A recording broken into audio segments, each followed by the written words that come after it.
আমার প্রিয় গ্রাম, যেখানেই আমার জন্ম, যেখানেই আমার বেড়ে ওঠা, কত সুন্দর, কত মনোরম। এই তো 5ই আগস্ট এই ভিডিওগুলো করা, সবাই মিলে ঘুরতে যাওয়া, কত সুন্দর। সবসময় আমাদের গ্রামে এভাবে পানি ওঠে, যখন বৃষ্টি হয়ে যায় তখন একদম যে ক্ষেতগুলো আছে সেগুলো একদম ভরে যায়।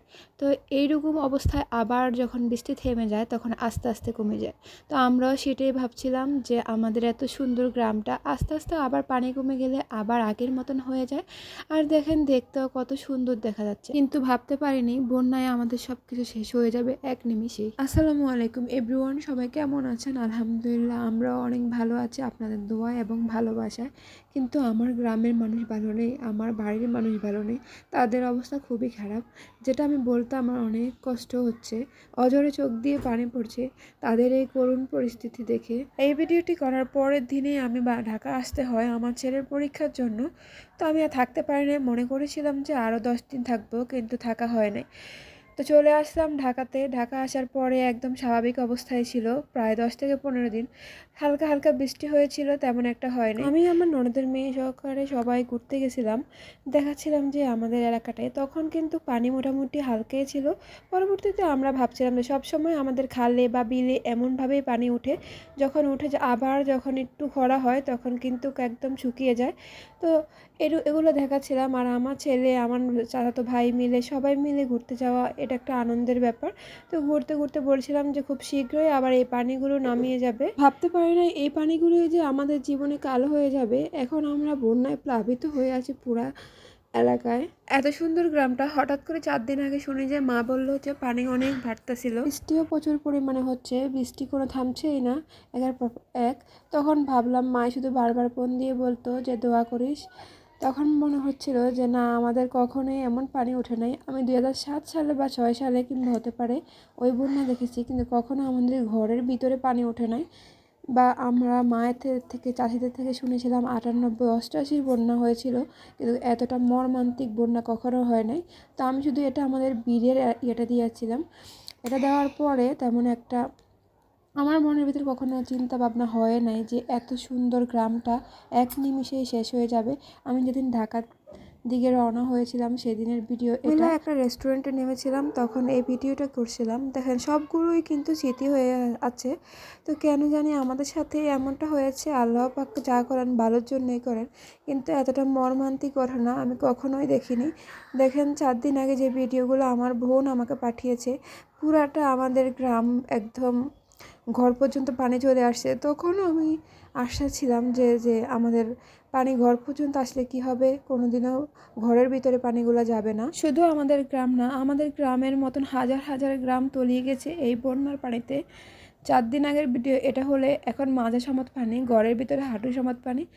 আমাদের অবস্থা খুবই খারাপ, সবাই আমাদের জন্য দোয়া করবেন। বর্তমানে আমি এখন ঢাকায় আছি, কিন্তু আমার মা বাবা এই পানির নিচে পড়ে আছেন। ওনাদেরকে আশ্রয় কেন্দ্রে যাওয়ার কথা বলেছিলাম, কিন্তু ওনারা নিজের বসত ভিটা ছেড়ে কোথাও যাবেন না। এখন পর্যন্ত ঘরের ভিতরে অর্ধেক পানি উঠেছে, কিন্তু ঘাটের উপর পর্যন্ত তো উঠে নাই। সেই আশায় বসে আছেন যে পানিগুলো কমবে, কিন্তু পানি ক্রমশই বেড়ে উঠছে। আমার বয়স দিতে কখনো এতটা কষ্ট হয়নি। এই বয়সটা আমি প্রায় 1.5 ঘন্টা যাবত দিয়েছিলাম, কিন্তু এতটা কষ্ট যতবারে বয়সটা দিতে গেছিলাম কলিজাটা মনে হয় যে পেটে যাচ্ছিল এই দৃশ্যগুলো দেখে। যদিও আমি আজকের ভিডিওটা আপনাদের সাথে শেয়ার করতে পারি নাই, কারণ আমাদের এলাকায় বিদ্যুৎ হতে সব কিছু বন্ধ হয়ে গেছে, তার জন্য কোনো কথাবার্তা হতে সব কিছুই বন্ধ। ভিডিওতে দূরের কথা, আমি আমার বাবা মায়ের সাথে যোগাযোগ করতে পারছি না, এমন একটা অবস্থা হচ্ছে।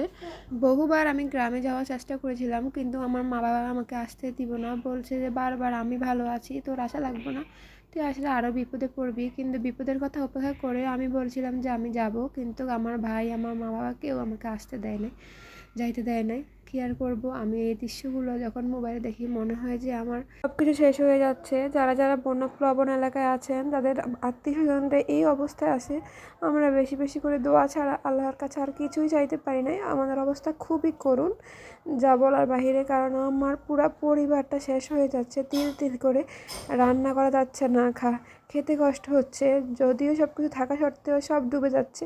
দেখেন কি অবস্থা। আর বিশেষ করে যখন আমার দাদি, উনি তো অনেক বয়স্ক একজন মানুষ, ওনাকে নিয়ে যাব যে একটা জায়গায়, একটা আশ্রয় কেন্দ্রে, সেটা করতে অনেক কষ্ট হচ্ছে। তারপর আমার কাকারা মিলে একটা বেড়া বানিয়ে তারপর আমাদের একটা বিল্ডিংয়ে নিয়ে যাওয়া হয়। ওনাকে অনেক কষ্ট হচ্ছে। আর আমার দাদাই এর আর্তনাদ আর কষ্ট আর কান্না দেখে সবাই একদম হতবাক হয়ে যাবে যে ওনাকে উঠাতে যে পরিমাণ কষ্ট হয়েছে যা বলার বাইরে। তিনি নানা রোগে অসুস্থতা ভুগছেন, তারপরও তাকে জোর করে, কারণ তাকে আগে নিয়ে সেভ করে রাখাটা আমাদের একান্তই দরকার। যদিও আমি কিছুই করতে পারছি না কারোর জন্য, কিন্তু আমার কাকারা দেখেন এই যে হাঁটু সমান পানি হয়ে যাচ্ছে, আর এখন তো মনে হয় মাজা সমান পানি হয়ে গেছে। তো আমার যখন নাকি হাঁটু সমান পানি হয়ে গেছে আর ঘরের ভিতরে পানি ঢুকতেছিল আস্তে আস্তে, তখন আমার কাকারা আমার দাদিকে আস্তে আস্তে সরিয়ে ফেলে, কারণ আমার দাদি সেফ থাকলে মনে হয় যে আমাদের সব কিছুই সেফ। উনি আমাদের মুরব্বী মানুষ, আমাদের পরিবারের সবার বড়। তখনই আমার কাকারা মিলে এই বেড়াটাতে আমার দাদিকে উঠাতে গিয়েছিল। আমি ওনার চেহারা দেখা যাচ্ছে দেখে আমি ওই ভিডিওটা কেটে দিই, কারণ ভিডিও পছন্দ করে না, যার জন্য আমি এই ভিডিওগুলো আপনাদের সাথে শেয়ার করতে পারলাম না। আর 2 দিন যদি অনবরত বৃষ্টি হয়, সাথে বাঁধভাঙার পানি মিলে আমাদের পুরো বাড়িটাই তলিয়ে যাবে। সবাই আমাদের জন্য দোয়া করবেন, এরকম যেন হাজার পানিবন্দী মানুষ আমার পরিবারের মতন সবাই যেন দ্রুত তাড়াতাড়ি এই পানি বন্দি দশা থেকে মুক্তি পায়। কত হাজার হাজার মানুষ না খেয়ে আছে, আশ্রয় পাচ্ছে না। তো আমরা সবাই আল্লাহর কাছে পরিহার ছাড়া আর কিছুই করতে পারবো না। সবাই ভালো থাকবেন, সুস্থ থাকবেন। আল্লাহ হাফেজ।